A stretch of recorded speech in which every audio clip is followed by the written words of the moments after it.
Do you know how scary it is when a zombie becomes disciplined? His name is Zombie. His age is unknown. When he died is also unknown. He only remembers the first day after the zombie outbreak. He was unable to escape and became one of them.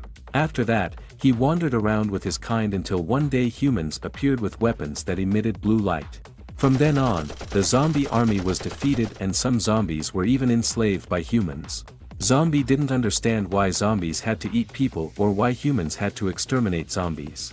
But he knew that if he wanted to survive, he had to become stronger. So from that day on, Zombie began his disciplined life. If he wasn't swimming around the world a few times a day, he was lifting weights for hours on end. He even ate protein powder as food. So Zombie became bald but also became stronger. Despite this, he still only wanted to be friends with humans. In order to achieve this dream, he once rescued human cubs from a fire and even caught a plane with his bare hands to avoid a major disaster. When facing an oncoming train at high speed, he only needed one punch to solve the problem.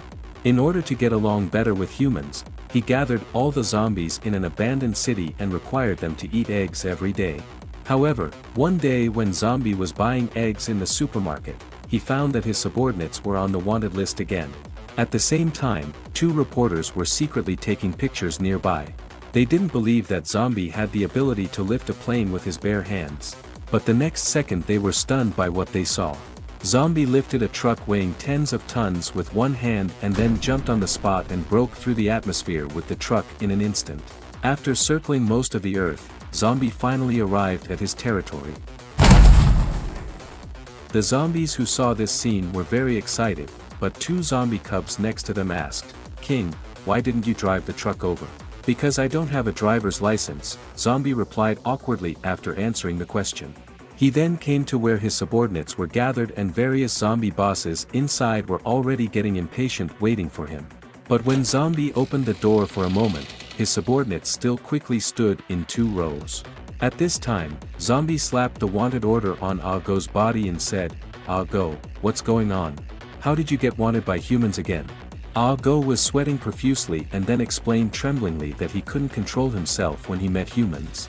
At this time Blackie also said, "Although our zombie territory is still expanding infinitely, we have changed several capitals in order to avoid humans. Varmint even proposed the idea of going to war with humans. It's been so long that my chainsaw is going to rust." But just as Zombie was about to educate them about how terrible humans are, there was a sudden loud rumbling sound from the sky. It turned out that human fighter jets had unknowingly arrived above them and the commander inside was actually a young woman with a heroic appearance. At this moment, the president on the fighter jet was looking at the screen data and pondering. 2 subordinates reported to her. Everything was ready and they could act at any time. The president tilted her head slightly and asked, "Where is the cargo?" It turned out that there was a stunningly powerful heavyweight nuclear bomb on the fighter jet. "Come on, I'm going to level this place in 20 minutes. At this moment, Zombie below also sensed the crisis. Varmint was even more gleaming in his eyes, shouting and wanting to rush up and fight them desperately. But at this time, Zombie stopped him and said, "No, you will become out of control when you get close to humans. You should take the citizens and evacuate here first. As for those humans, let me go and meet them instead." Soon after, some armed trucks also slowly drove into here. Their mission was to search for survivors on the ground. At this moment, the cockpit door of the fighter jet suddenly opened. A fully armed white-haired boy stood tall in the middle. Facing the dense zombies below, he was not panicked at all. Instead, he curved his lips and vowed to kill all the bosses here. At the same time, a man in a white coat was staring at the screen in front of him. "Brother Faye, that seems to be a person from the Extraordinaries Academy. Hearing this, the man's mouth curled slightly and said, "Let's play with them well." After saying that, he pressed a red button hard. Immediately, a cage full of humans fell from the sky, finally landing slowly in the middle of the zombie horde. At the same time, the rescue team also received the desperate distress signal from the humans. Immediately, they tried their best to suppress them slowly with firepower. But at this time, a red-haired girl suddenly screamed, "How can that zombie not die?" Looking in the direction she pointed, they saw 2 zombie cubs hugging each other and shivering. And blocking in front of them, was actually our male protagonist, Zombie. Suddenly, a blonde soldier raised a rocket launcher and aimed at the zombie.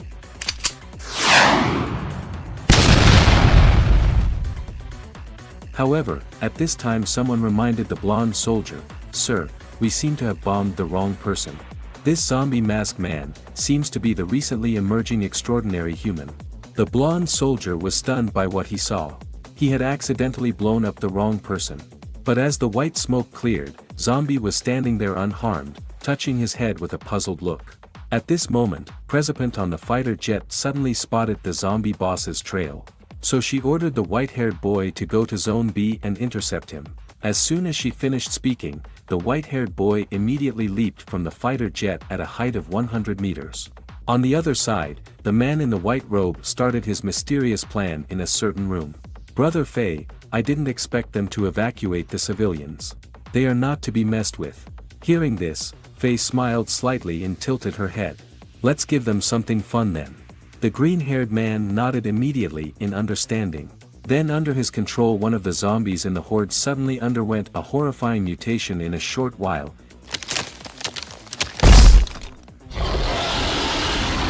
And his change also caught the attention of Zombie in the distance.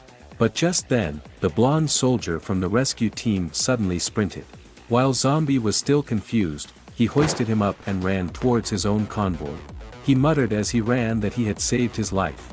After throwing Zombie onto the car, he hurriedly urged the driver to run faster. And so the zombies' boss was successfully rescued. On the way, the red-haired girl asked him why he always wore a zombie mask. Zombie looked embarrassed when he heard this.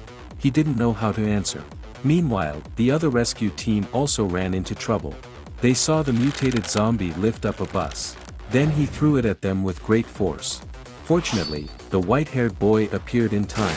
He cut the bus in half with just one slash. The crowd cheered when they saw this scene. "Great, it's the president of the Academy's swordsmanship club. We're saved now." Marshall told them to take the civilians away first. He would handle the rest.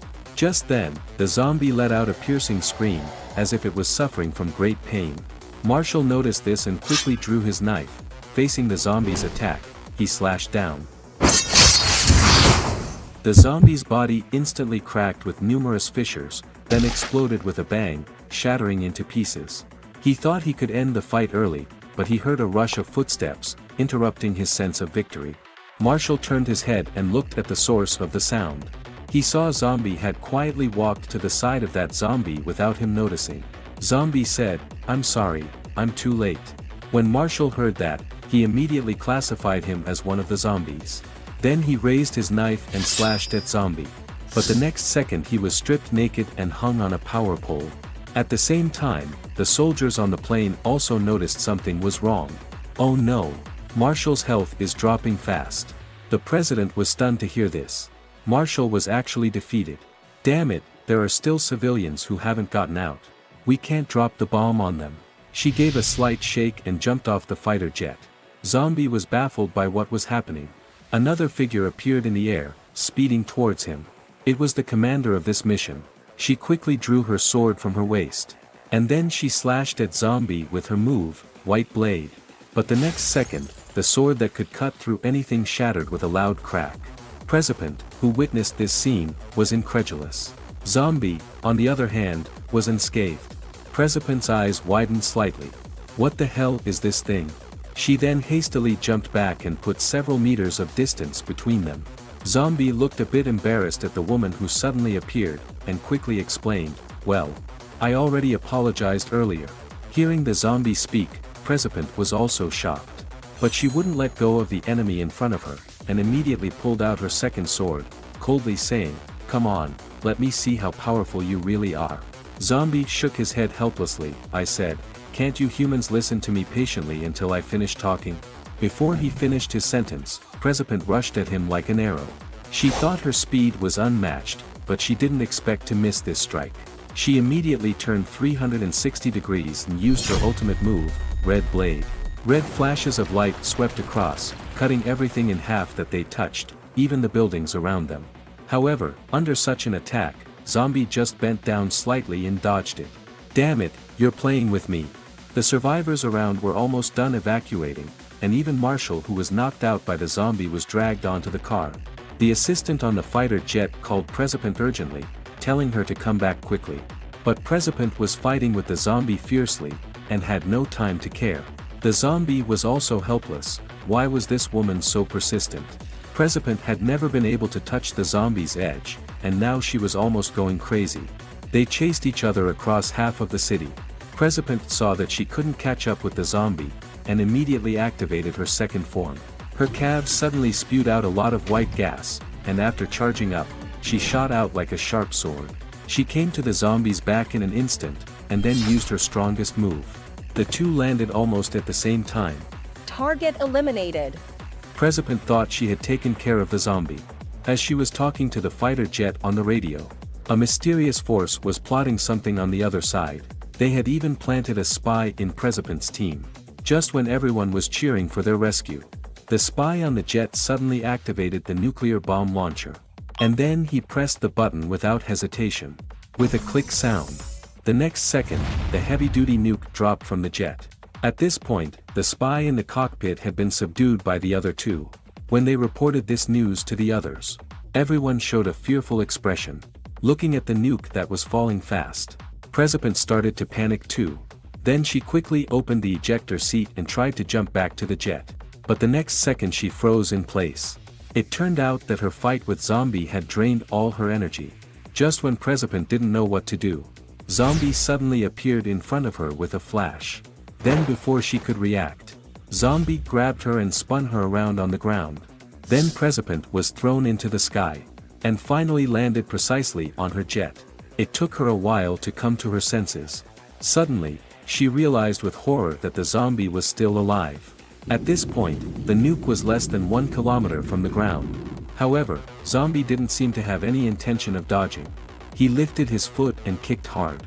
The ground cracked open around him as the center. And Zombie flew into the air like a sharp sword. For his citizens, he bravely faced the nuke. Just before he touched the nuke, Zombie stretched out his fingers and clenched them.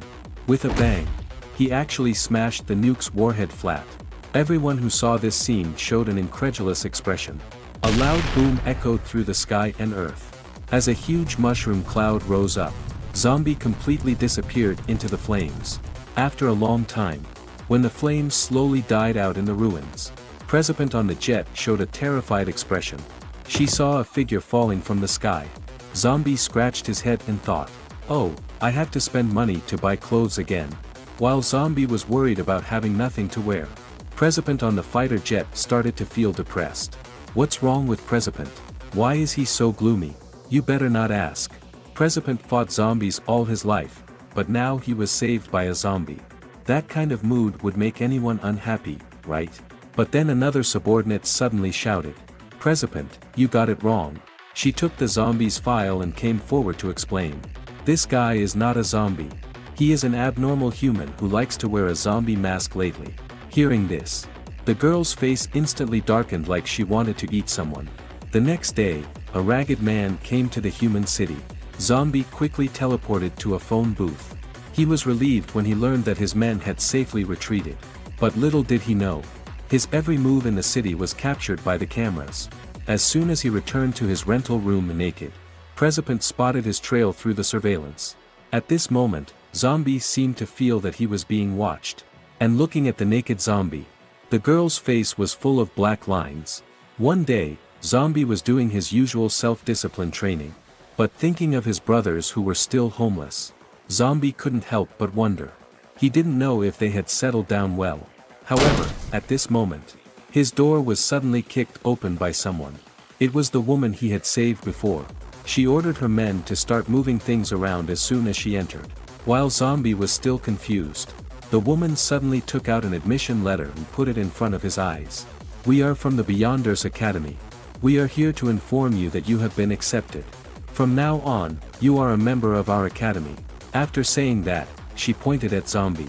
A few men in suits got the order and approached him in an instant. But Zombie protested quickly. "What are you guys doing? Can zombies go to school too?" However, President insisted that he was just a human wearing a zombie mask. And so, the poor zombie was forced to enroll in the Beyonders Academy. At this point, the redhead girl said, "President, is it okay for us to recruit people privately like this? And the dorms are full now too." Hearing this, President thought for a moment and then said, "Then let him stay with me for now." Zombie was totally confused by the woman in front of him. Seeing that she didn't say anything for a long time, he asked tentatively, "So, do I live here from now on? And where do I sleep? What's the problem? Or do you want to sleep with me?" she said to him. Zombie quickly waved his hands to show that he didn't mean that. But actually he had some fantasies in his mind. However, at this moment, the woman said to him, "You can stay in the guest room next door." Hearing this, Zombie felt a bit disappointed and said, I think you guys got it wrong. I'm not a human." The woman didn't answer after hearing his words. Instead, she started to fiddle with her legs. Just when Zombie was puzzled, she actually took off her legs. Then she calmly explained, "I cut off these legs myself." It turned out that when she was a girl, there was a zombie outbreak in her village.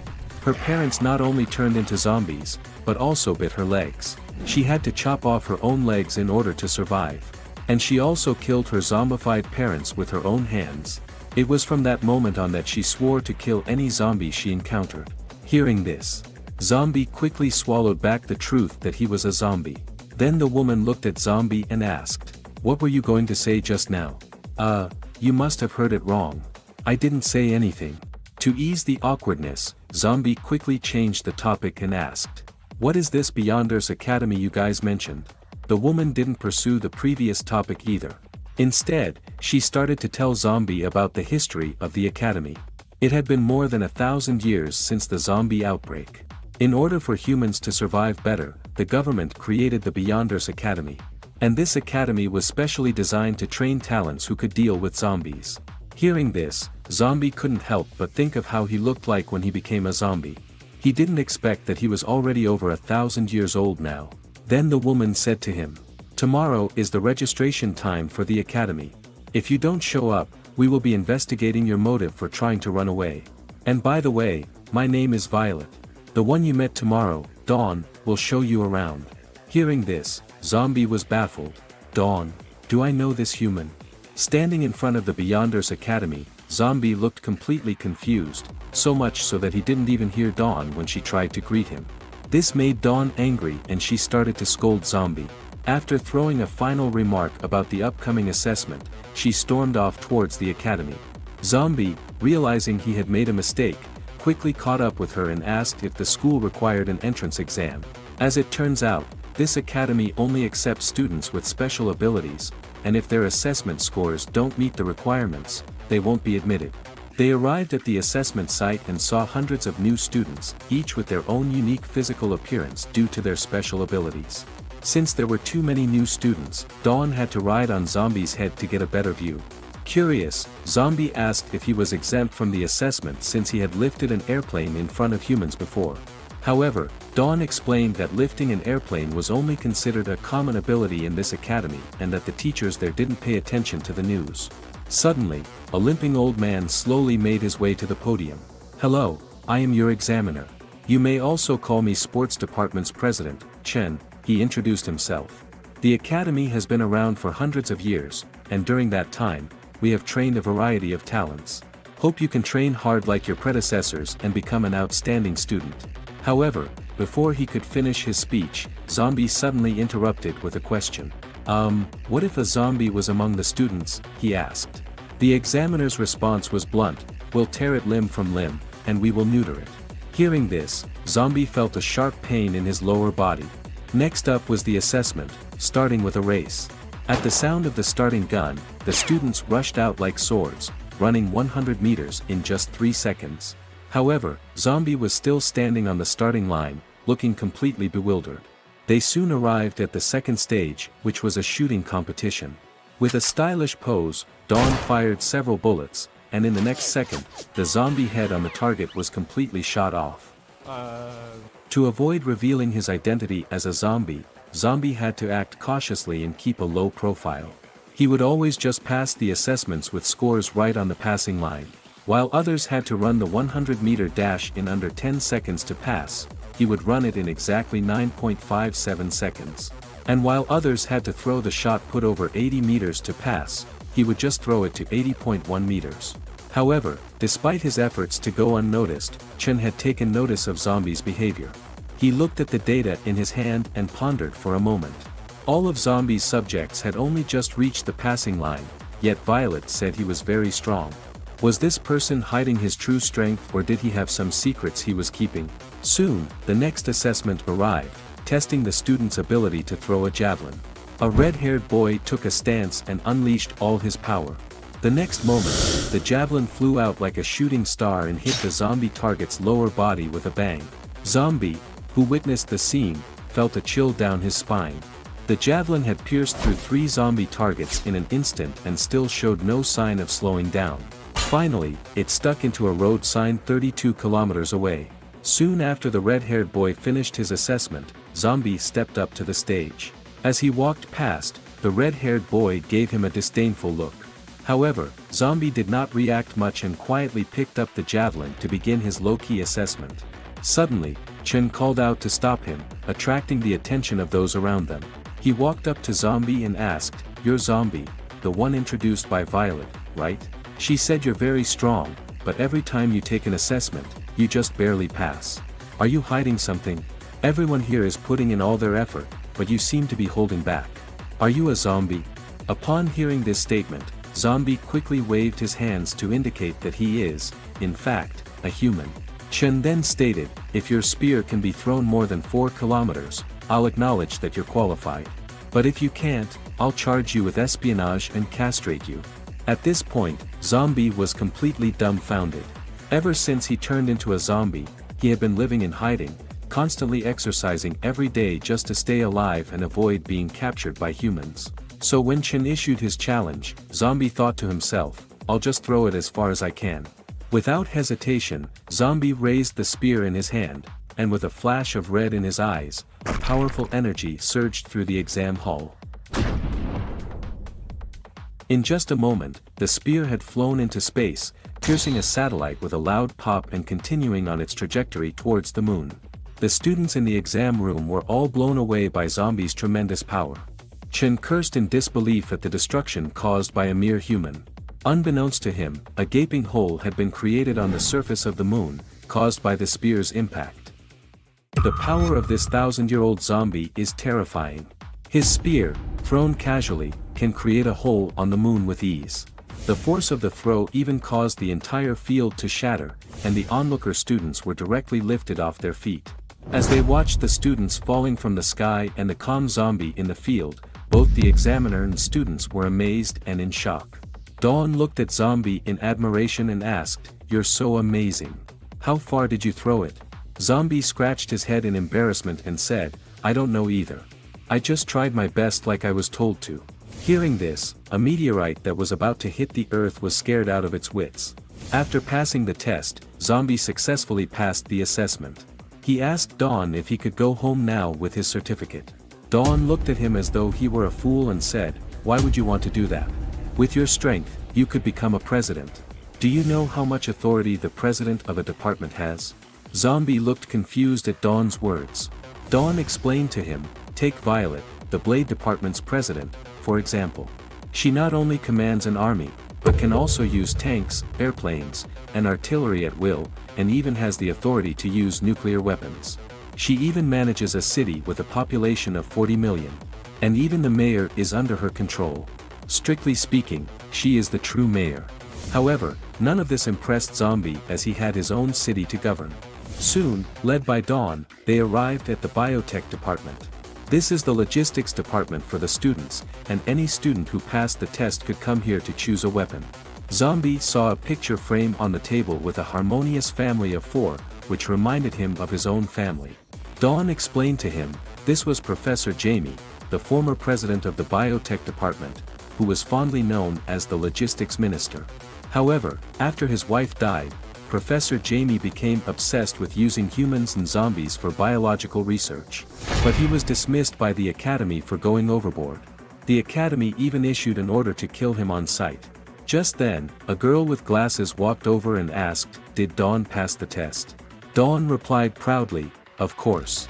Dawn then introduced a zombie, She's the orphan adopted by Professor Jamie and the acting president of the biotech department. As they were talking, the acting president walked over to her seat and said, "Come over here. What kind of equipment do you need?" Upon hearing this, Dawn immediately stepped forward and said, "I need something that can carry more weapons, preferably something that can fit a Gatling gun in my pants." It seems that Dawn is ready to enter the gunner department. "What about you?" the acting president asked Zombie. However, when she saw Zombie's face, she was frightened and screamed loudly. Dawn quickly explained, "Sister, you got it wrong. He's not a zombie, he's just a human wearing a zombie mask. Do you think I'm stupid? Or are your eyes growing out of your ass? He's obviously a zombie." Upon hearing this, Dawn lied and said that she had already seen Zombie's face, which dispelled the acting president's concerns. "Alright, I'll trust you this time. What kind of weapons do you need?" After some thought, Zombie said, "I don't really have anything mind. It's just that whenever I go out, I somehow always end up going home naked. So, maybe a set of clothes that won't rip." Upon hearing this, the acting president was speechless. Meanwhile, inside the dojo of the swordsmanship department, Marshall was kneeling on the ground, looking very embarrassed without any clothes on. On the other side of him, a woman had her leg resting on the table, listening to him recount his defeat. He was super strong. As soon as I charged over, my entire vision turned dark. And the very next second, I was already handing on top of the lamp post. The woman spoke slowly, "Can your president win against him? I feel like he's even stronger than my president." Upon hearing this, the woman walked up to Marshall and asked, "I'm very interested in that guy now. What's his name?" This girl is none other than Lan Chi, the president of the sword department. She and Violet, the president of the blade department, belong to the same level and both possess absolute control over a city. They have been longtime rivals and will resort to any means to poach members from each other's department. Because the population of the city managed by the blade department is always one more than that managed by the sword department, Lan Chi, the president of the latter, even wishes she had a twin to surpass the blade department. As Lan Chi walked away, Marshall couldn't help but break out in a cold sweat. "Mr. Zombie, I wish you good luck." Meanwhile, in the academy's teaching building, Zombie was taking notes furiously as the teacher explained how to capture zombies. The zombies not only love human flesh but also have a fondness for eggs. By exploiting their weaknesses, we can capture them. Zombie was startled to hear this news. He never thought that humans had such core secrets. Nowadays, ordinary zombies pose no threat to humans. By capturing them and placing a piece of meat in front of them, they can run indefinitely and generate unlimited power for humans. Moreover, by refining them into corpse oil, the humans can also solve the fuel problem in industry. The thought made Zombie work even harder to take notes. Just then, Dawn curiously approached him. "What are you doing?" Zombie replied without looking up, "I want to write down everything the teacher says so that I can tell my family when I go home." Hearing this, Dawn looked puzzled. "Your family?"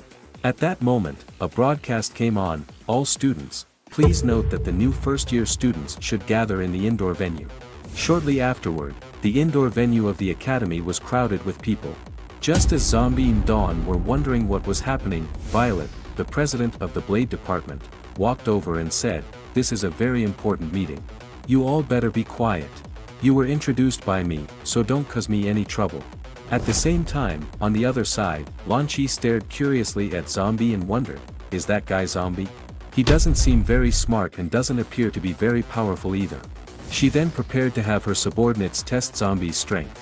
Just then, the door of the indoor venue opened, and a man with several robots walked in.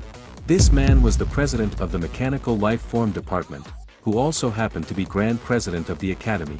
Everyone bowed and paid their respects to him. Seeing Zombie standing there stupidly, Dawn pushed down his head and said, "What are you doing?"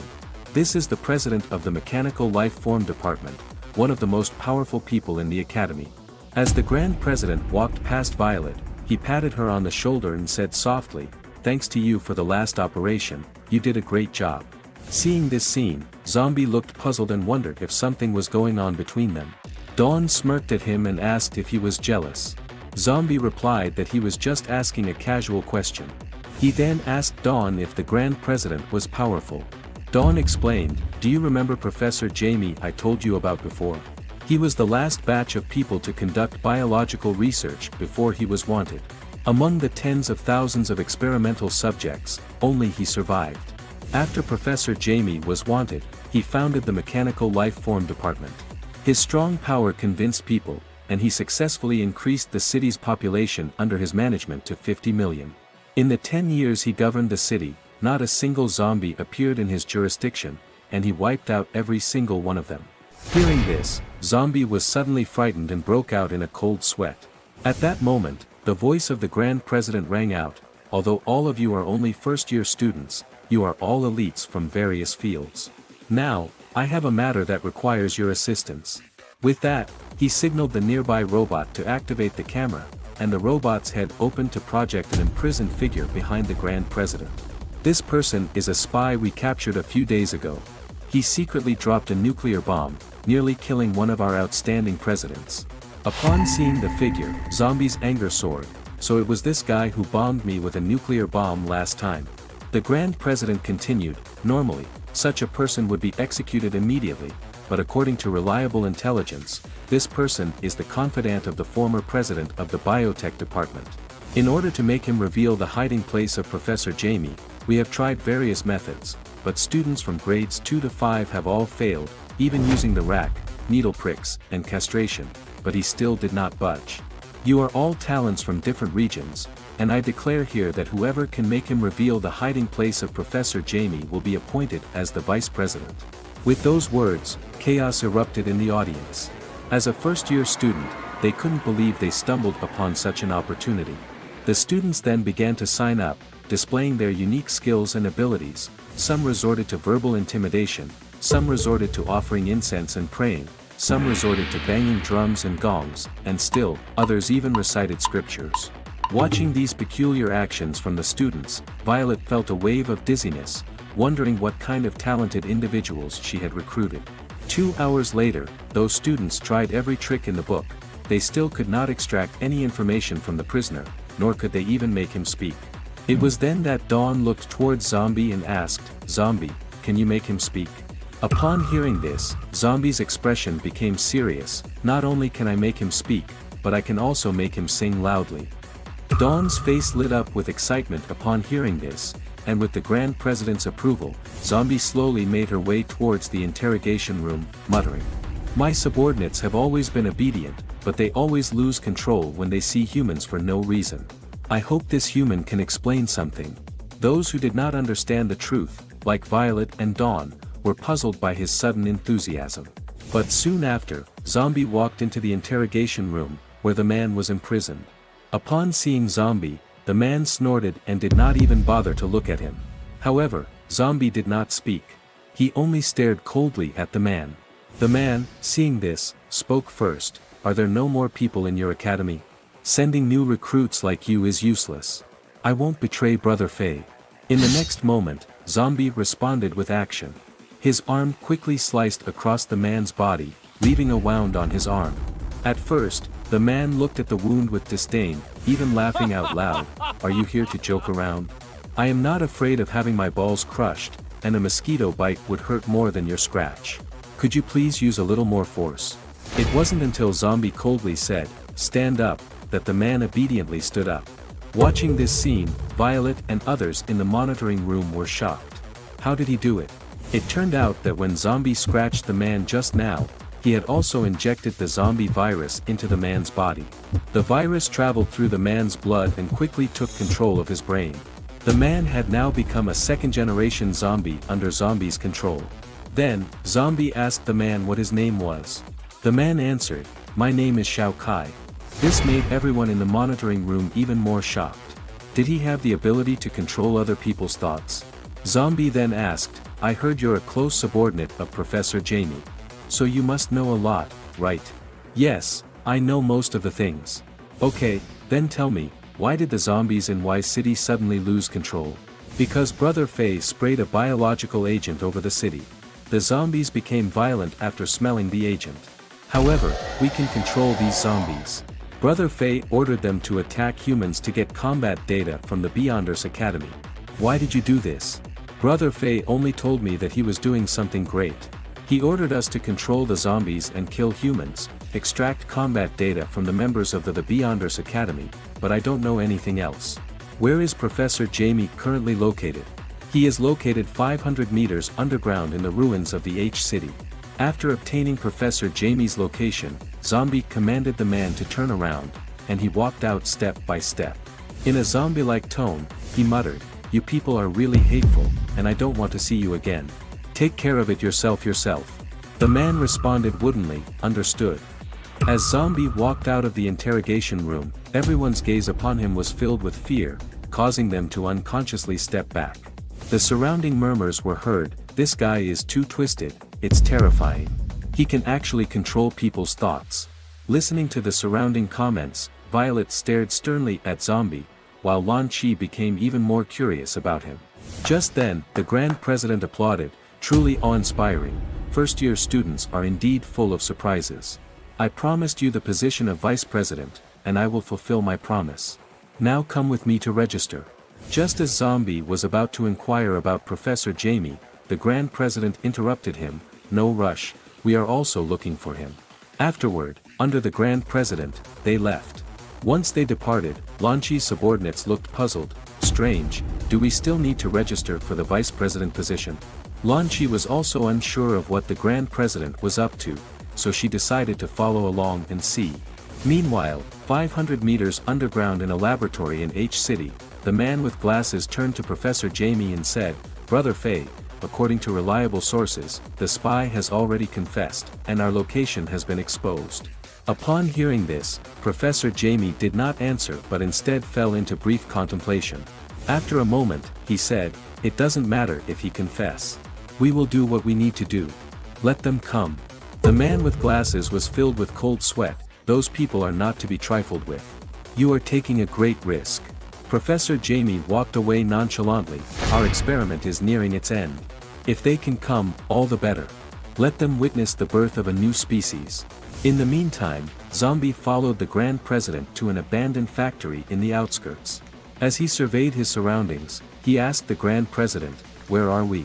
Didn't you say you were going to take me to register and then find Professor Jamie?" The Grand President stopped in his tracks and said coldly, "Zombie, when did you learn to speak human language?" Puzzled, Zombie asked, "Are you talking to me?" Just then, the Grand President turned around and aimed his plasma cannon at Zombie. "Yes, I'm talking about you." With that, he pulled the trigger. Zombie was hit in the head before he could react, and the group following behind him narrowly avoided the blast. That was close. That's the Grand President's speedy cannon. It can instantly reach temperatures of 10,000 degrees and dissolve any substance. As the smoke cleared, the Grand President muttered, "They're fools. I'm not. I don't even know what the Academy's security guards are doing. Strange things have infiltrated the Academy, and they don't even know it. The zombies' weakness is in the head. Once the head is removed, they lose all ability to act. I'm sorry, Mr. Zombie, but the Academy is not where you belong." As soon as he finished speaking, Zombie turned into a green light and appeared before him in an instant, slamming him into a wall. The Grand President stared in disbelief. How is this possible? Just then, his accompanying robot came to his aid, and 4 lasers were fired at Zombie, engulfing him in a fiery explosion. The next moment, a dark figure quickly emerged from the flames and grabbed one of the robot's necks. Taking advantage of this, the Grand President quickly jumped 2,000 meters away. But when he stabilized himself and looked back at the battlefield, he was shocked to see that his robot had been instantly killed, and the headless zombie was coldly holding 2 robot heads and looking at him. The Grand President standing by was utterly shocked, wondering what in the world was this thing. How could a headless zombie be so strong? Even Lan Chi and her subordinates, who were hiding on the side, were completely bewildered. Just then, Zombie suddenly exerted a burst of energy and appeared next to the Grand President in the next second. However, to his surprise, the Grand President was not slow either. While dodging Zombie's attack, he was still able to counterattack with ease. But despite his efforts, the Grand President's speed was not enough to land a hit on Zombie. The Grand President was now terrified. How could this headless creature be so agile? He didn't have time to think, as Zombie's fist was already swinging towards him like lightning. At the last moment, the Grand President hastily stepped back and retreated dozens of meters away. Very good, you are the first zombie that has forced me to use my full strength. I hope this battle won't end too quickly. Hearing this, Lan Chi knew that the Grand President was now taking the fight seriously. Meanwhile, Zombie suddenly underwent a transformation. His head, which had been crushed before, had grown back out of nowhere. Seeing this, both Lan Chi and the Grand President were completely dumbfounded. What kind of creature was this? Zombie spoke up, let's talk, I don't want to hurt you. Feeling the small wound on his neck, the Grand President slowly took off his clothes and said, your plan may have gone awry. I am a robot, and you cannot control me. As soon as he finished speaking, several figures flew towards them in the air. In just a few breaths, those beams of light converged on the Grand President. As the white mist slowly dissipated, a mech-covered robot appeared on the field. Zombie, I hope you can hold on a little longer, because I haven't used my full strength in a long time, the Grand President said. With that, he rushed towards Zombie at an extremely fast speed, kicking him in the chin in an instant. Not only that, but before Zombie even landed, the Grand President flashed below him and landed a heavy punch on his chest, sending Zombie flying into the air for hundreds of meters. The two people watching from the side were completely stunned. Was this the Grand President's true strength? The Grand President quickly flew to Zombie's upper side, and then countless impacts were heard as Zombie was punched in midair by the Grand President countless times. When he felt he had had enough, the Grand President flashed in front of Zombie and kicked him to the ground. Just as Zombie landed, the Grand President's chest suddenly lit up with a red energy light. The next second, a powerful shockwave was sent towards the ground, and the terrifying energy shook the surrounding buildings to pieces. The Grand President, who had finally stopped attacking, breathed a sigh of relief and said, he must be dead this time. But as the smoke slowly dissipated, Zombie appeared again, unscathed. The Grand President was completely incredulous at this sight. Suddenly, Zombie yelled towards the sky, and the terrifying force made Lan Chi and her partner, who were hundreds of meters away, almost unable to stand. The Grand President's mech in the field even cracked on the spot. As Zombie slowly stopped howling and turned around, Lan Chi and the other spectator were completely shocked. Because at this point, Zombie had transformed into a completely different form. As soon as Zombie's second form appeared, it triggered countless anomalies in the world. A hurricane began to swirl around him, with Zombie at its center, even affecting the entire city's airspace. Dawn, who saw this scene from afar, was incredulous, while Lan Chi, who was on the battlefield, was too scared to even breathe. Just as everyone was at a loss, Zombie, who was still in the abandoned warehouse, finally spoke up, I told you from the beginning that I didn't want to go to war with humans. Hearing this, the Grand President was stunned, but before he could argue, Zombie suddenly tilted his head and smiled wickedly, so, how do you want to die now? This eerie scene left Lan Chi and the others horrified. Not only had Zombie's appearance changed, but his personality had also undergone a transformation. The two immediately began to try to escape at breakneck speed, as their own lives were at stake. However, the Grand President, who was still on the field, did not consider his own situation at all and even boasted, I've never been afraid of any zombies my whole life. He then challenged the zombie to a fight. Meanwhile, Lan Chi and Dawn had already fled far away and were thinking that they were now safe. Suddenly, a figure flew past them with a loud bang. Seeing this, the two of them were instantly terrified, as the Grand President was actually shattered into pieces by a single punch from Zombie. Before they could react, Zombie had already flashed in front of them. The Grand President quickly shouted for his mech, but the robots were blown to pieces by a single bang from Zombie while still in midair. The explosion's shockwave also knocked Lan Chi and Dawn out of the sky. Seeing this, the Grand President urgently yelled at them to help clear the zombie, but Lan Chi didn't even want to listen. Who dares to go up against that thing? The three of them quickly ran away in different directions. However, the zombie, who saw this scene, didn't move. Instead, he raised his right hand and then plunged it into the ground. The next second, the previously calm new city began to shake, and Lan Chi, who was running away, suddenly froze, as a concrete road suddenly appeared in front of her. Even the Grand President next to her was hit by the sudden appearance of the road. It turned out that Zombie had lifted the entire developing new city. Everyone who saw this was confused. What was happening? Was there an earthquake? On the other side, Dawn also couldn't believe what she was seeing. This is an uninhabited city. I never thought it could be lifted up. At this moment, Zombie suddenly made a move, and with a loud bang, he quickly rushed towards the Grand President. In an instant, Zombie pressed his hand on the Grand President's forehead, and then he grinned wickedly and said, "So, are you scared now?" At this point, Zombie smiled with a touch of devilry and said, "Although I have no control over the robots, your brain doesn't seem like it's a machine, is it?" With that, he used his finger to slice the scalp of the Grand President. In the next moment, countless zombie viruses instantly occupied the Grand President's entire brain. Zombie read some memories from his brain. It was unexpected that the seemingly arrogant president was also a pitiful person.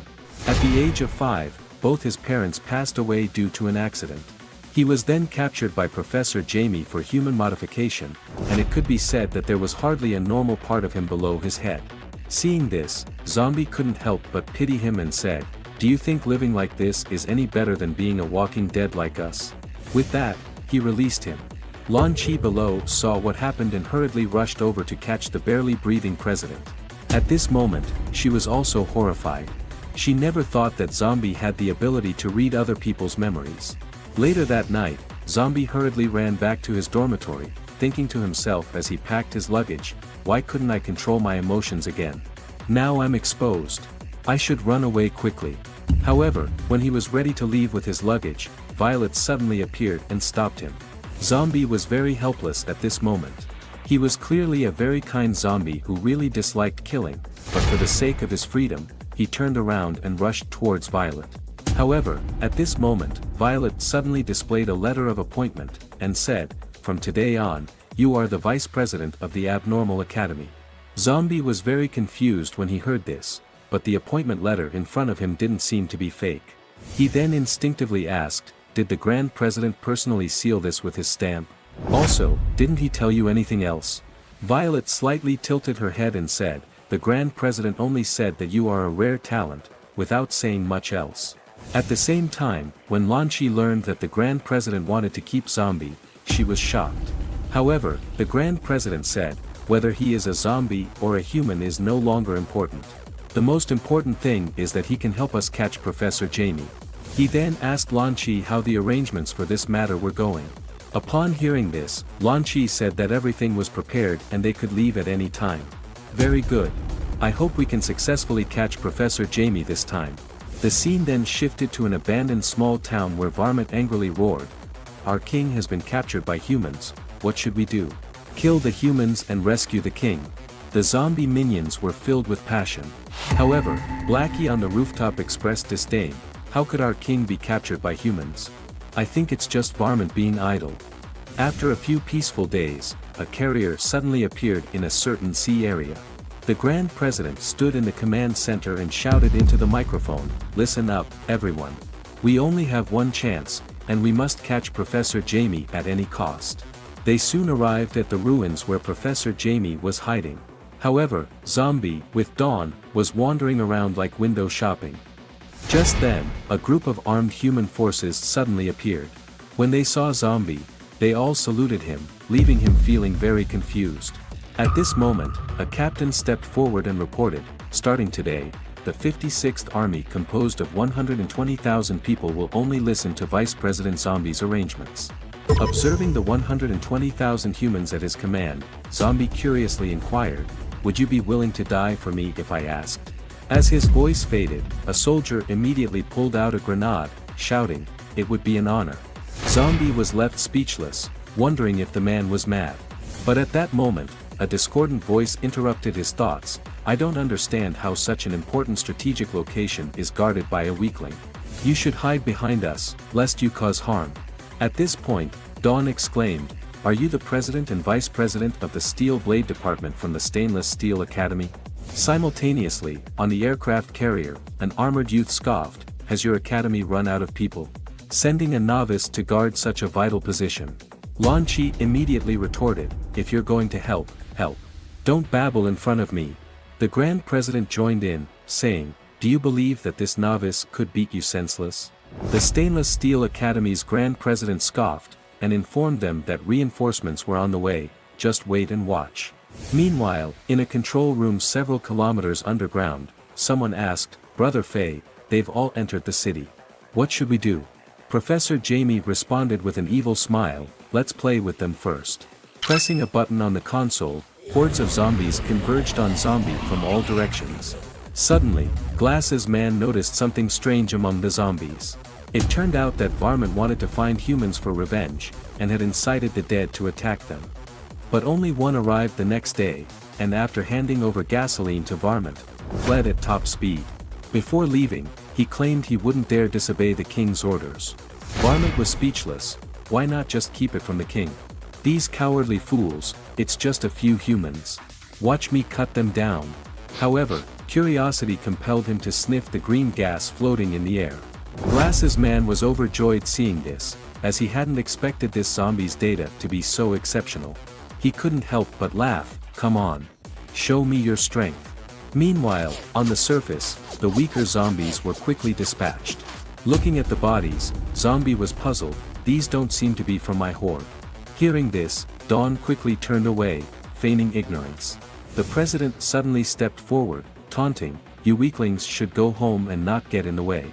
But before he could finish, distant roars erupted. Seeing this, Zombie hurriedly asked, "Varmint, what are you doing here?"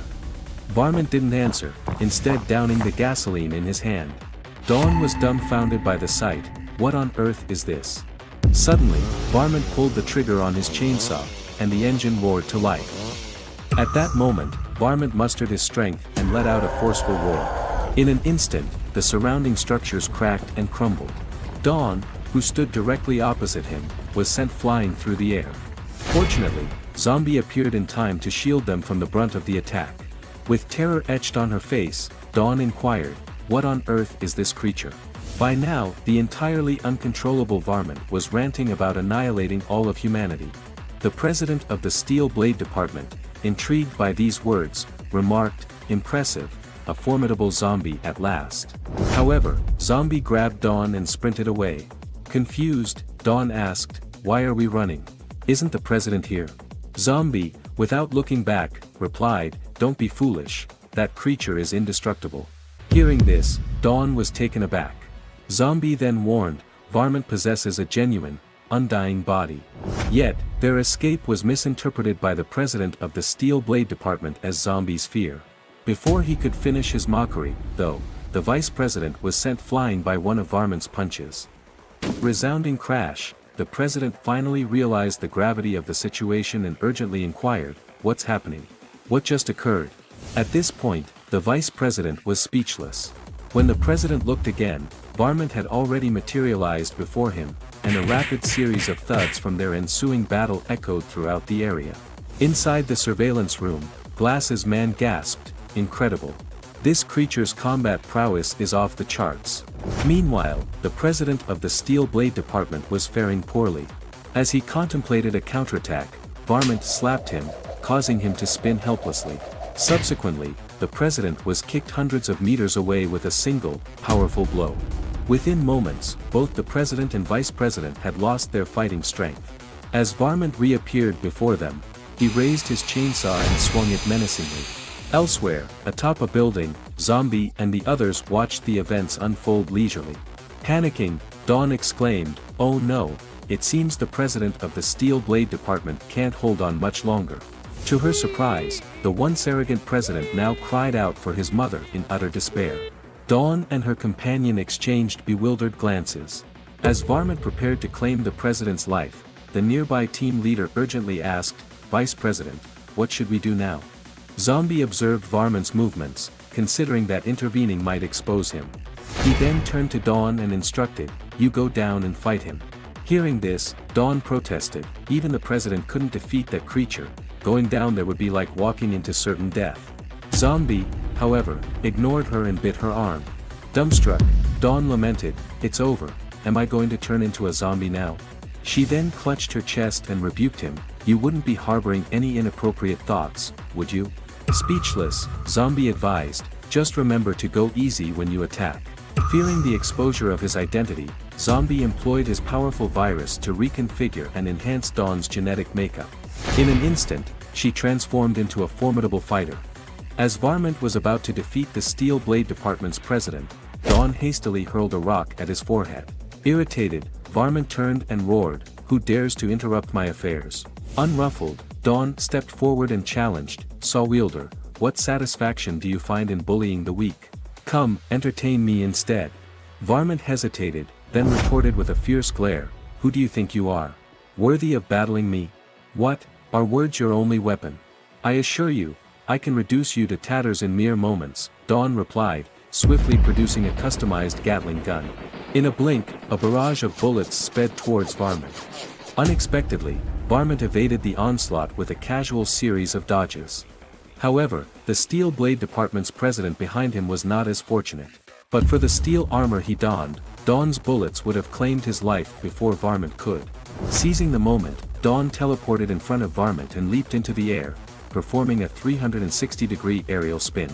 As she soared above Varmint's head, she hastily released 2 high-explosive grenades and shoved them into his mouth. A deafening boom resounded as Varmint was engulfed in flames.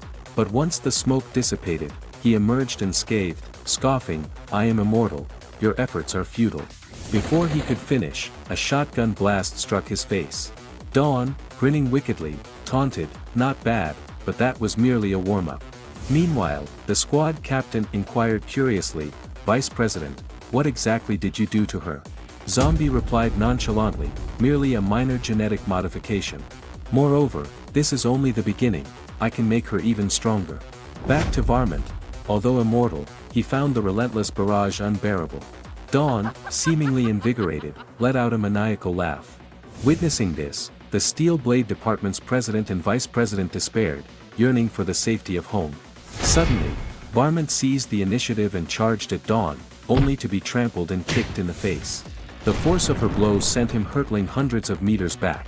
Hoisting a rocket launcher, Dawn roared, "You claim to be immortal. Try this on for size."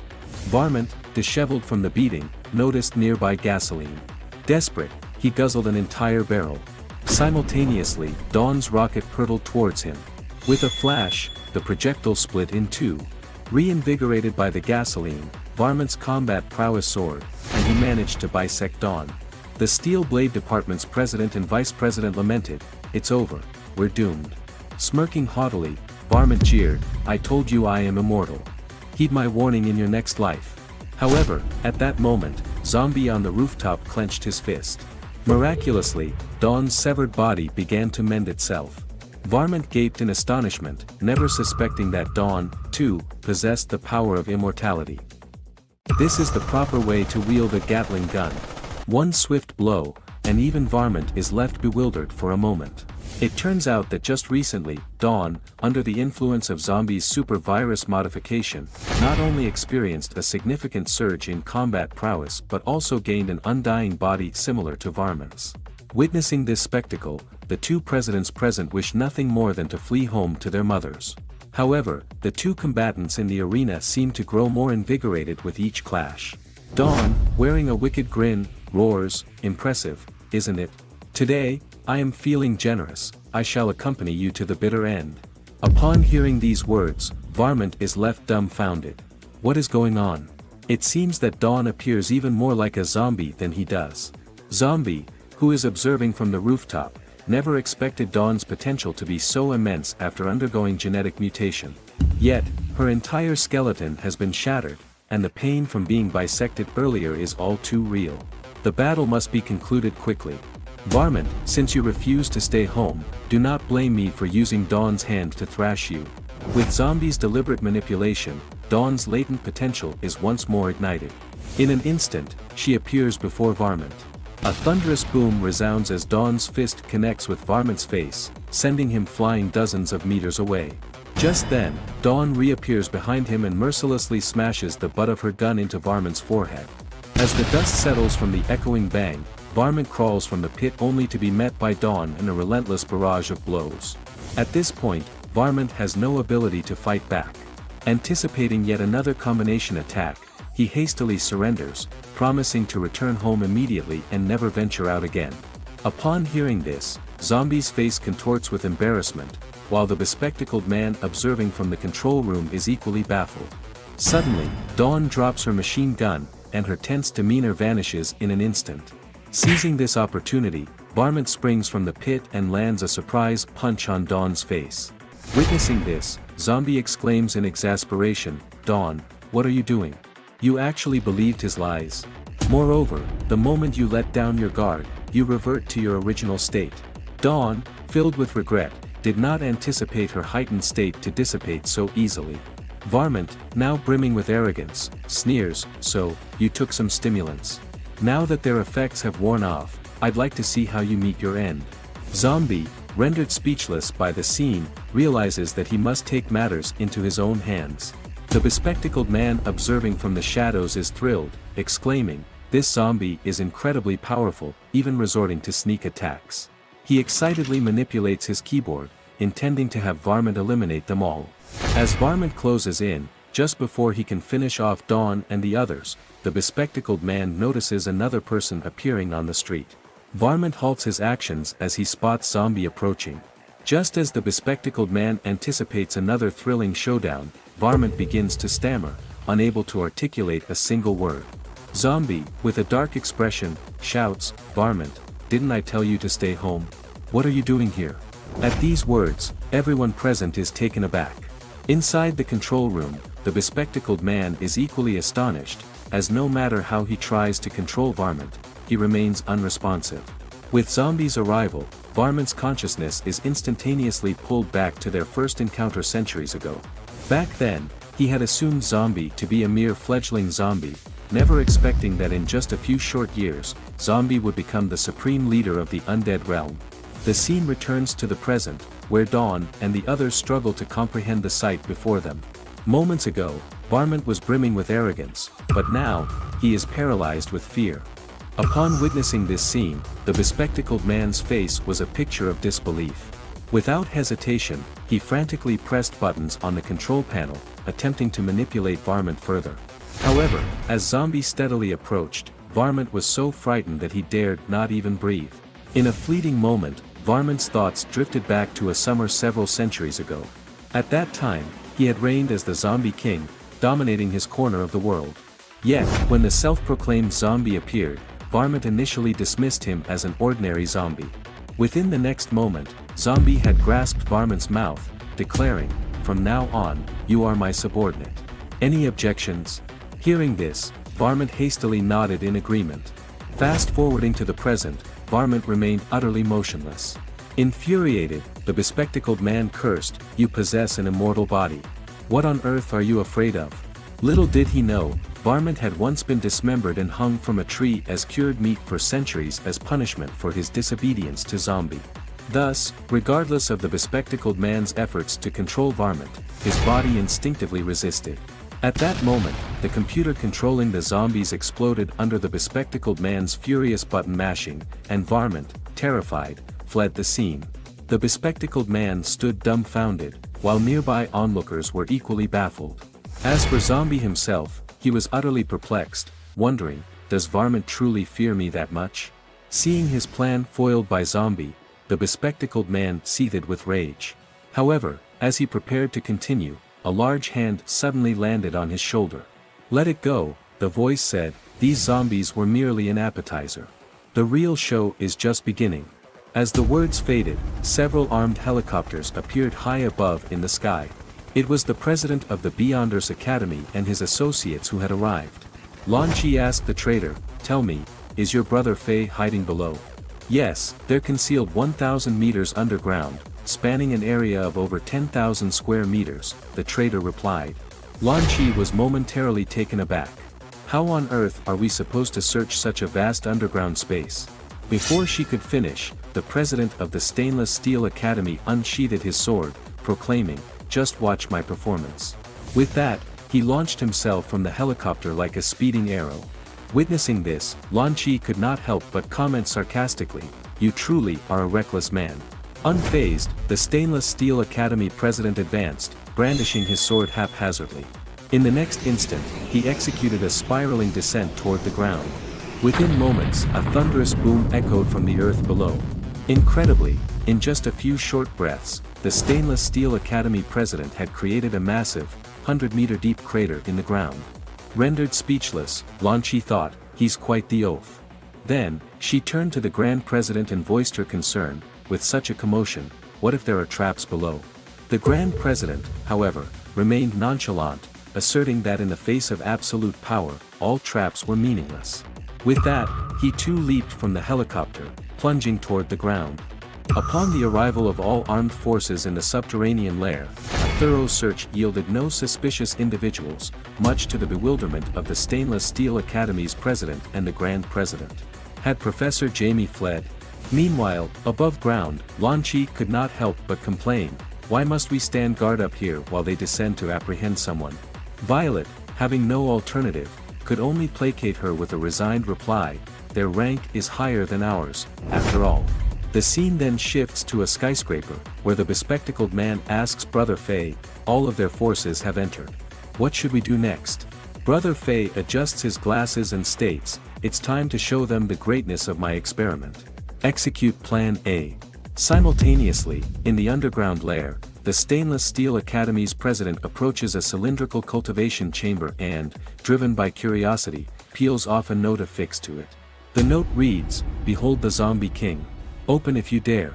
Unable to resist such a challenge, the Stainless Steel Academy's president orders his subordinates to open the chamber. However, the Grand President interjects, "Our primary objective is capturing someone. Let's not complicate things." Realizing they were not taking the bait, the bespectacled man hastily reports to Brother Fei, they back down. Unperturbed, Brother Fei retrieves a detonator from his pocket and, with the press of a button, initiates a countdown on a remote bomb behind the cultivation chamber. Sensing imminent danger, the Grand President knows it's too late to evade. A powerful explosion erupts, engulfing all the soldiers in flames. Yet, to the president of the Stainless Steel Academy, this explosion barely registers as a scratch. Upon learning that something has emerged from the cultivation chamber, Brother Fei laughs maniacally, the destruction of humanity begins today. Go forth, my greatest creation, and slaughter all humankind, even me if you must. Back in the underground lair, as the smoke clears, both the Stainless Steel Academy's president and the Grand President are utterly baffled by the sight before them. The so-called Zombie King is nothing more than a helpless zombie infant. The two leaders are dumbstruck by this absurd revelation. As the Stainless Steel Academy's president moves to investigate further, the Grand President warns him, be careful. The more harmless a creature appears, the more dangerous it can be. Undeterred, the president charges forward, slashing at the creature with his blade. The sea-brother fairly helpless zombie infant evades the attack with an eerie agility. The Grand President exclaims, I knew it would come to this. He then orders a hasty retreat, shouting to the soldiers, withdraw quickly, or we shall all perish. As the soldiers scramble to escape, the Stainless Steel Academy's president, unwilling to admit defeat, scoffs at the notion of a tiny zombie posing any real threat. He launches another ferocious attack, cleaving the zombie in two. As a Brother Fei victory, his triumph is short-lived, as the two halves of the zombie mutate into separate entities. Stunned, the president exclaims, what kind of monster is this? At that moment, the two independent zombie infants emit a series of strange utterances, and in another bizarre twist, fuse back together. At that moment, Professor Jamie had already fled to the rooftop. Brother Fei, let's release the zombies while they're still unaware and make our escape amidst the chaos. With that, the bespectacled man unleashed all the zombies within the city. In just an instant, a horde of zombies rushed towards Lan Chi and her team. However, Lan Chi remained composed in the face of this onslaught. As her subordinate prepared to call for reinforcements, she stepped forward and said, there's no need. Stand down. She then approached, removing the hairpin that held her hair in place. With a swift motion, the hairpin transformed into a sharp, gleaming sword. In that moment, Lan Chi wielded the sword with the grace and poise of a legendary heroine. With a whoosh sound, she had already kicked the zombie's chin with one swift motion. Successive thuds echoed as she sent every single one of the undead creatures soaring through the air. Utilizing the springiness of a nearby tree, Lan Chi leapt skyward. The vice president, who witnessed the scene, was astonished to see Lan Chi's lightning-fast swordsmanship. In just a few breaths, she landed back on the ground, while the airborne zombies were reduced to mere fragments. The vice president, who had been enjoying his lunch, was left dumbfounded as his plate was now adorned with a top-tier zombie sushi. With her arms crossed, Lan Chi scoffed, these zombies barely served as a warm-up. Meanwhile, the bespectacled man on the rooftop fumed, frustrated that the newly released zombies were so easily dispatched. If only that chainsaw-wielding zombie were still here, I'd make this meddlesome woman suffer. He proceeded to direct more zombies towards Lan Chi. However, at that moment, two peculiar figures emerged from the alleyway. Unexpectedly, it was Ago and Blackie who had arrived on the scene. Blackie approached a zombie and inquired, "Have you seen the zombie in this picture? The one with the chainsaw?" Before he could finish, the wanted poster in his hand was snatched away by the zombie. Speechless, Blackie couldn't help but lament the audacity of this feral creature. Ago stepped forward and asked, "If we can't find Varmint, will the boss beat us too?" Hearing this, Blackie broke out in a cold sweat, hastily reassuring himself, "We'll find him." Meanwhile, in the underground lair, the pacifier-sucking zombie reached out and exclaimed, "Come play with me." The two presidents exchanged bewildered glances, and the Stainless Steel Academy president drew his blade, slashing at the zombie only to have it dodge his every move. In a sudden burst of power, the president cleaved the zombie in two with a single stroke. Yet, astonishingly, the bisected creature bounced around before reassembling itself, seemingly unharmed. Enraged, the president challenged it, "Stop running and face me in a real battle if you dare." At this, the zombie removed its pacifier, and a bizarre transformation took place. The once diminutive creature now stood as a tall, alluring female zombie. The two presidents gaped in disbelief, wondering, "What on earth is this?" At that moment, the zombie suddenly addressed them, exclaiming, "What's the matter? Come play with me." However, for the president of the Stainless Steel Academy, the presence of a beautiful woman did not hinder the speed at which he drew his sword. Instantly, he unleashed a fierce double-edged slash towards the female zombie. But in the next second, he was dumbfounded, for his domineering strike was effortlessly caught by a simple lift of her hand. No matter how hard he exerted himself, the steel blade refused to advance any further. Witnessing this scene, the president of the Stainless Steel Academy realized he was no match for her and quickly turned to shout, "What are you waiting for? Hurry up and help." Upon hearing this, the Grand President no longer hid, and with a booming sound, the mech number 1 made its dazzling appearance. Yet before he could even make a move, he was sent flying by the female zombie's inch punch. The terrifying force pierced straight through a large building, ultimately coincidentally landing in front of Blackie and Go. Seeing the sudden appearance of this human, Go instinctively asked, "He seems to be on the verge of death. Should we save him?" Blackie hurriedly retorted, "Are you stupid? We're zombies." Just then, another deafening explosion erupted from the underground dungeon, followed by the Stainless Steel Academy president being sent flying like a cannonball. Violet and Lan Chi hurriedly approached, asking, "What happened in the dungeon?" Enduring the pain, the Stainless Steel Academy president raised his hand, pointing behind them, "See for yourselves." Upon hearing this, the two women swiftly turned around, only to reveal astonished expressions upon recognizing the newcomer.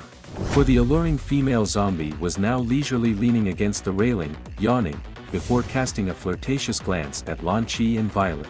Witnessing this bizarre scene, Violet instinctively felt this zombie was no ordinary being, while Lan Chi hastily drew her sword, declaring, "We must cooperate and not let her escape." Yet, despite the combined pressure from the two presidents, the enchanting female zombie remained unflustered, even playfully beckoning them with her finger. Meanwhile, on the other side, Zombie and the others were leisurely barbecuing skewers. At this moment, the president of the Steel Blade Club picked up a cup of tea and obsequiously offered, "President Zombie, please have some tea." However, before Zombie could even take a sip, a thunderous noise suddenly erupted from the far end of the street. The strange sound left Dawn momentarily bewildered, "What's happening over there?" Upon hearing this, Zombie promptly stood up and announced, "Let's go and see what's going on." Can you believe it? The once shapely and alluring female zombie has now transformed into a grotesque, 8-pack-bearing mutant minotaur. Just moments ago, Lan Chi and Violet had prepared to join forces against the female zombie, but instead of retreating, she brazenly charged at them. Lan Chi struck first, hurling her precious sword at the zombie. With a swish, it only managed to leave a small wound on her face. Witnessing this, Violet hastily drew her blade and charged as well. However, within the next second, she found herself kicked in the chin by the female zombie. The excruciating pain nearly caused Violet to lose consciousness. The female zombie then spoke, "Your speed is decent, but your strength is sorely lacking." Infuriated by the remark, Violet performed a 360-degree spin in mid-air before delivering a powerful kick to the zombie's head. Despite the force of the blow, the female zombie remained unscathed. Sensing danger, Violet hastily retreated. As she did, Lan Chi charged forward, brandishing her sword. Countless sword energies swirled around the female zombie, instantly reducing the surrounding buildings to rubble. Yet, the zombie emerged from the onslaught completely unharmed. Meanwhile, the president of the Stainless Steel Academy, despite his own pain, managed to find a secluded spot. He quickly removed his pants and activated the machinery on his back. Soon after, the sound of whirring gears filled the air as he transformed into an armored knight. This was the Stainless Steel Academy's secret weapon, Steel Heart No. 1. The scene returned to Lan Chi and Violet, who continued their intense battle. However, as they prepared to launch their final attack, the female zombie suddenly extended a 2.5-meter long tongue and underwent a series of grotesque mutations. The sight left Lan Chi and Violet dumbfounded. What kind of creature was this? The female zombie slammed her palm into the ground, sending Lan Chi and Violet flying with the force of the ensuing shockwave. In the meantime, the once alluring female zombie had fully transformed into a bizarre, 8-pack of bearing mutant minotaur. Fortunately, the newly transformed president of the Stainless Steel Academy arrived to join the fight. The severely wounded Lan Chi and Violet shouted, "Retreat! You are no match for her."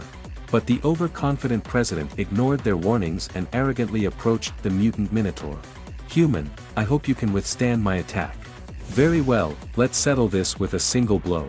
No sooner had he spoken than the president and the minotaur zombie exchanged blows. The impact of their fists colliding sent Lan Chi and Violet flying once again. The tremendous explosion caught the attention of Zombie not far away. As the smoke gradually cleared, all that remained of the Stainless Steel Academy president was a half-destroyed shell, while the Minotaur zombie appeared unharmed.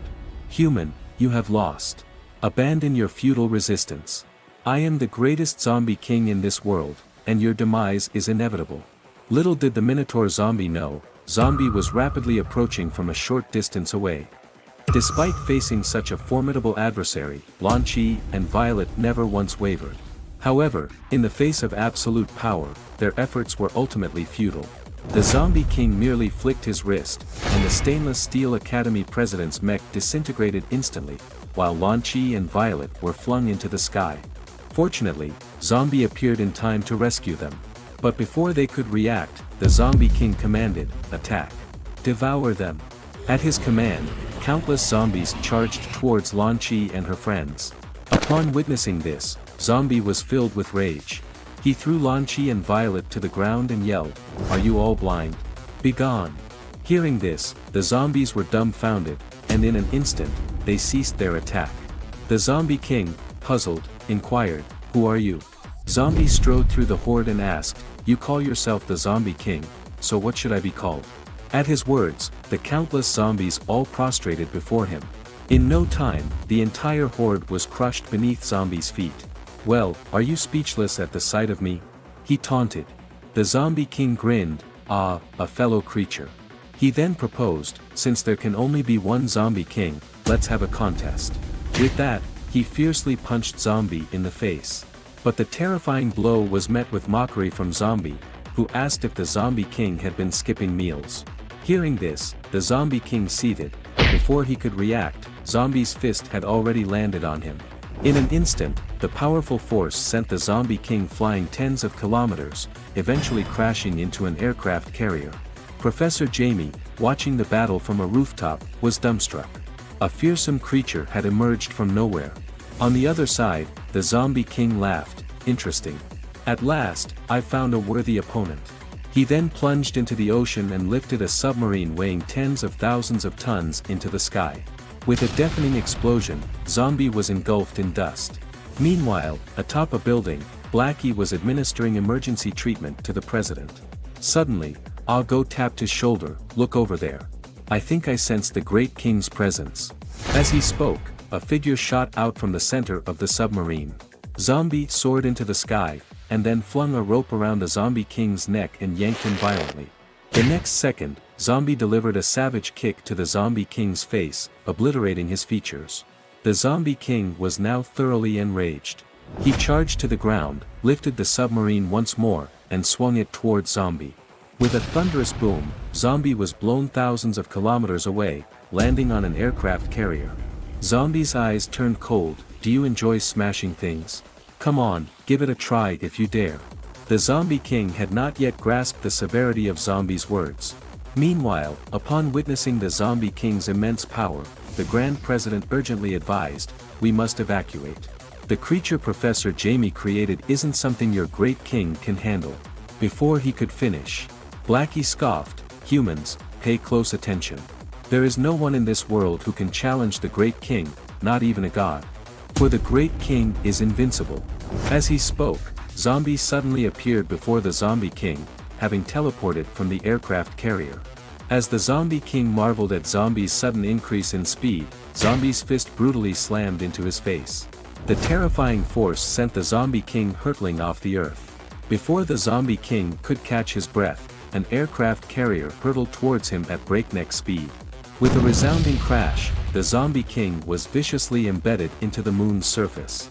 At this moment, Dawn and the others who were spectating from the sidelines were utterly dumbfounded. However, just then, the Zombie King on the moon abruptly exerted its strength. In the next instant, the aircraft carrier rigidly soared toward Earth. Accompanying it was the Zombie King's unbridled fury. Witnessing this spectacle, Zombie leaped into action without hesitation. With a resounding bang, he sped rapidly in pursuit of the Zombie King. Unexpectedly, the Zombie King suddenly burrowed into the interior of the aircraft carrier. It wasted no time wreaking havoc upon the nuclear reactor apparatus. Just as Zombie reached the carrier, a deafening explosion reverberated throughout the entire continent. Dawn and the others, upon seeing this, cried out for help. Yet, as the mushroom cloud gradually dissipated in the sky, Zombie miraculously alighted unscathed upon the battleship. He then began to mockingly utter, "Such damage is hardly enough to even tickle me." Upon hearing this, the Zombie King was rendered utterly speechless. Consequently, it began to amass all its strength once more. In the next second, its arms rapidly elongated as they lunged toward Zombie. In a mere instant, Zombie was blasted onto the top of a skyscraper. The Zombie King then proposed, "Since neither of us can best the other, why not join forces to annihilate the world?" Meanwhile, the Grand President, upon witnessing the Zombie King's terrifying power, began to advise, "We should flee while we can. I know your king is formidable after transforming, but continuing to battle like this is futile." However, before he could finish speaking, Blackie interrupted him, stating, "Who said our king can only transform once?" Upon hearing this, the Grand President's face was a picture of astonishment, as he had not anticipated that Zombie possessed a third form.